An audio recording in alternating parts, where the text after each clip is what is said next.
Hello friends, my name is Dev Kumar Rathod and today I am going to tell you all about the chapter 10. Chapter 10 names is Work and Energy. I am studying in DAV Public School and my coaching center is Gyanoday Coaching Center. Let's start the chapter. तो chapter का नाम है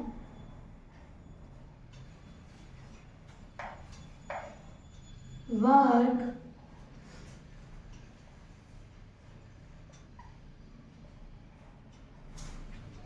and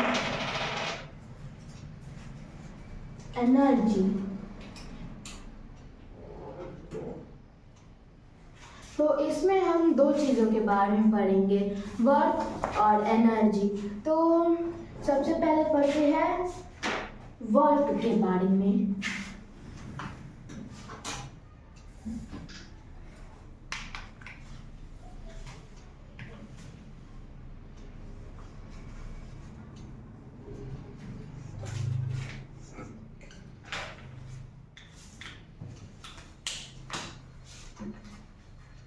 तो work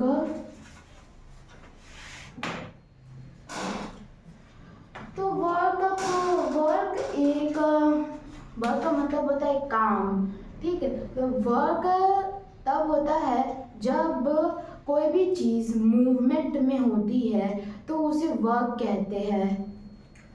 यानी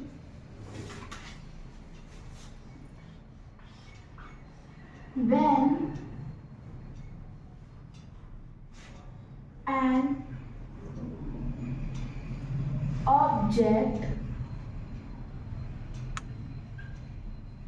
is in motion, it is called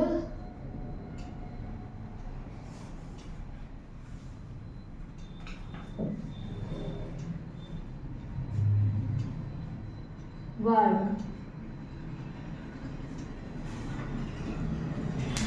work को done ना होने के लिए इनिशियल पॉइंट और फाइनल पॉइंट अलग होना ज़रूरी है। इनिशियल पॉइंट का मतलब होता है वो ऑब्जेक्ट जिस पॉइंट पे पहले होता है तो उसे इनिशियल पॉइंट कहते हैं, और जो जहाँ उसको जाना होता है उसे फाइनल पॉइंट कहते हैं। और जब वो मूवमेंट होता है तो हम उसे वर्क कहते हैं, और वर्क को करने की कैपेसिटी को ही हम एनर्जी कहते हैं।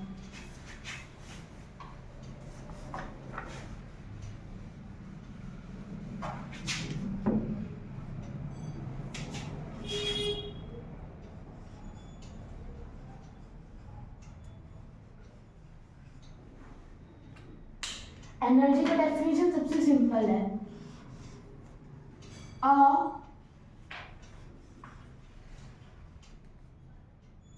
कैपेसिटी टू डू वर्क, यानी काम को करने की क्षमता को एनर्जी यानी ताकत कहते हैं।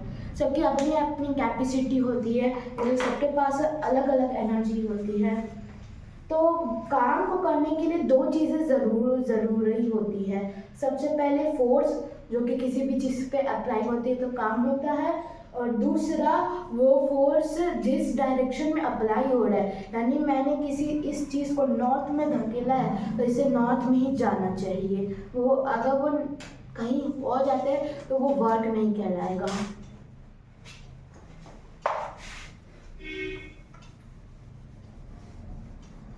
और यहाँ तक किसी को दिक्कत? तो वर्क एंड एनर्जी में हमें बस यही पढ़ना था। और factors affecting the work done, यानी जो चीज़ें वर्क को डन करने में मदद करती है उसके बारे में भी अभी हमने पढ़ लिया। अब आगे चीज़ है फॉर्म्स ऑफ एनर्जी। ये चैप्टर काफ़ी छोटा है और यही इसका लास्ट टॉपिक भी है। Forms of energy.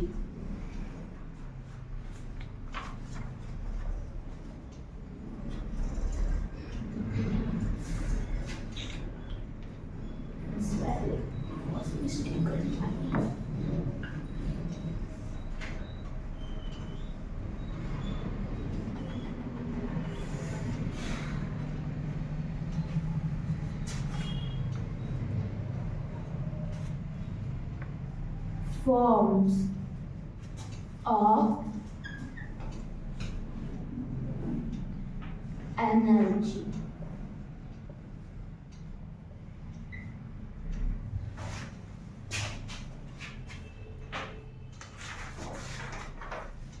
तो अब हम इनके नाम लिखेंगे और इनके बारे में जानेंगे। तो सबसे पहला पॉइंट आता है मैकेनिकल एनर्जी का।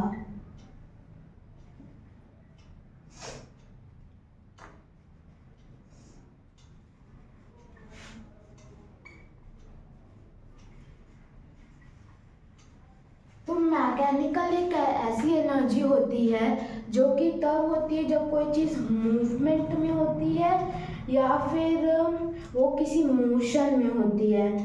यानी कि अगर किसी भी ऑब्जेक्ट के पोजीशन या मोशन से जो एनर्जी होती है उसे हम मैकेनिकल एनर्जी कहते हैं। यानी कि अगर कोई चीज़ किसी हाइट पर यानी कहीं ऊपर रखी है और वो मूव कर रही है तो वो मैकेनिकल एनर्जी होगी।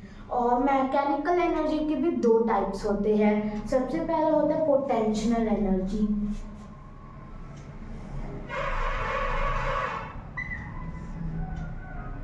तो इसका फर्स्ट पॉइंट है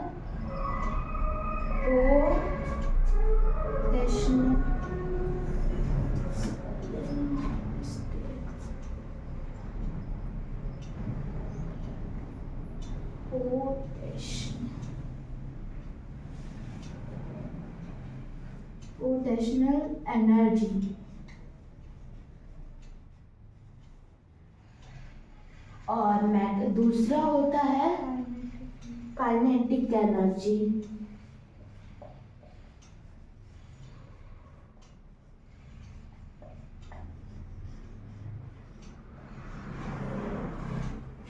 तो पोटेंशियल एनर्जी यानी कि किसी भी ऑब्जेक्ट के जो पोजीशन से जो एनर्जी रिलीज होती है उसे पोटेंशियल एनर्जी कहते हैं। और काइनेटिक एनर्जी को अगर कोई भी चीज़ मोशन में होती है तो उसे काइनेटिक एनर्जी कहते हैं। और अगर ये दोनों एनर्जी किसी भी एक ऑब्जेक्ट में होती है तो उसे मैकेनिकल एनर्जी कहते हैं। तो यहाँ पे हम लोग का मैकेनिकल एनर्जी कंप्लीट। दूसरा पॉइंट है हम लोग का हीट एनर्जी।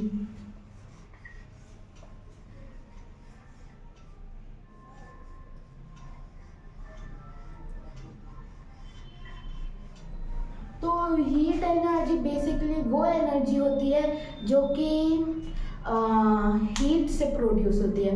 यानी गर्माहट से जो एनर्जी निकलती है उसे हीट एनर्जी कहते हैं। और हीट एनर्जी का ज़्यादातर इस्तेमाल होते हैं ठंडियों में। और खाना बनाने वक्त भी जो गैस से जो हम कहते हैं फायर प्रोड्यूस करते हैं वो भी एक एग्जांपल है हीट एनर्जी का, क्योंकि उससे भी गर्माहट प्रोड्यूस होती है। तो हीट स्टीम को भी बनाती है जिससे हम चीज़ों को मूव भी कर सकते हैं और इससे इलेक्ट्रिसिटी भी पैदा होती है। दूसरा हम लोग का पॉइंट है केमिकल एनर्जी। मार्कर दो तीन है चेंज करने क्या है बताते हैं। Okay sir.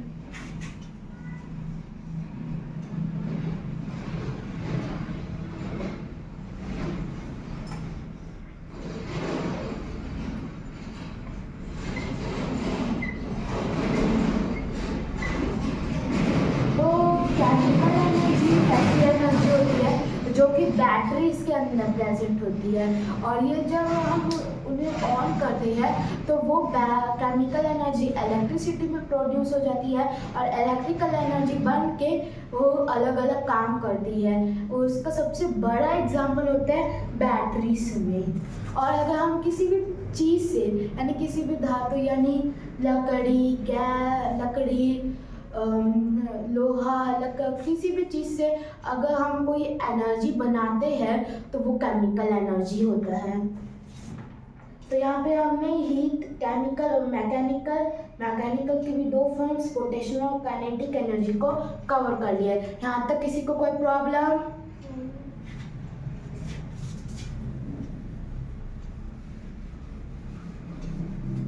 अब आगे चलते हैं। तो केमिकल एनर्जी के बाद हमारा टॉपिक है लाइट एनर्जी। तो लाइट एनर्जी सबसे widely used form of energy है और इसका मेन सोर्स होता है सन। सन से ही सबसे ज़्यादा लाइट प्रोड्यूस होती है और इससे हम लोग के पूरे अर्थ को ऊर्जा बनती है और ऊर्जा देती है और उसी से सारे काम भी होते हैं। तो लाइट एनर्जी यानी जिस एनर्जी से लाइट प्रोड्यूस होती है उसे हम लाइट एनर्जी कहते हैं। मैन मेड जो लाइट ऑब्जेक्ट्स होते हैं उसे हम कह सकते हैं बल्ब, लाइट, ट्यूबलाइट एक्सेट्रा। और इन्वायरमेंटल यानी कि सन सबसे बड़ा मेन सोर्स ऑफ लाइट है। उसके बाद है साउंड एनर्जी, यानी अगर किसी भी चीज़ के वाइब्रेशन से जो एनर्जी निकलती है उसे हम साउंड एनर्जी कहते हैं। और इलेक्ट्रिकल एनर्जी के बारे में हम पहले ही पढ़ चुके हैं। इलेक्ट्रिकल एनर्जी वो एनर्जी होती है जो कि इलेक्ट्रिसिटी से प्रोड्यूस होती है। और सबसे इसका मेन पॉइंट भी ये है कि हम कभी भी एनर्जी को डिस्ट्रॉय नहीं कर सकते हैं और ना ही एनर्जी को बना सकते हैं, बस हम एनर्जी के फॉर्म्स को चेंज कर सकते हैं। यानी कि हम हमेशा एनर्जी के जो फॉर्म्स होते हैं जो अभी हम पढ़े हैं उन सबको अलग अलग फॉर्म में डाल सकते हैं। कभी भी हम उसे ना ही ख़त्म कर सकते हैं ना ही हम उसे बना सकते हैं। यहाँ तक किसी को कोई प्रॉब्लम? तो यहीं पे हम लोग का चैप्टर 10 भी खत्म होता है।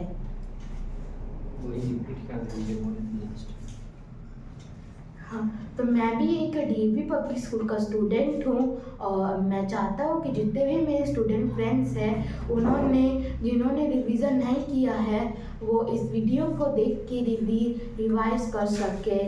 तो इसीलिए लाइक, शेयर एंड सब्सक्राइब।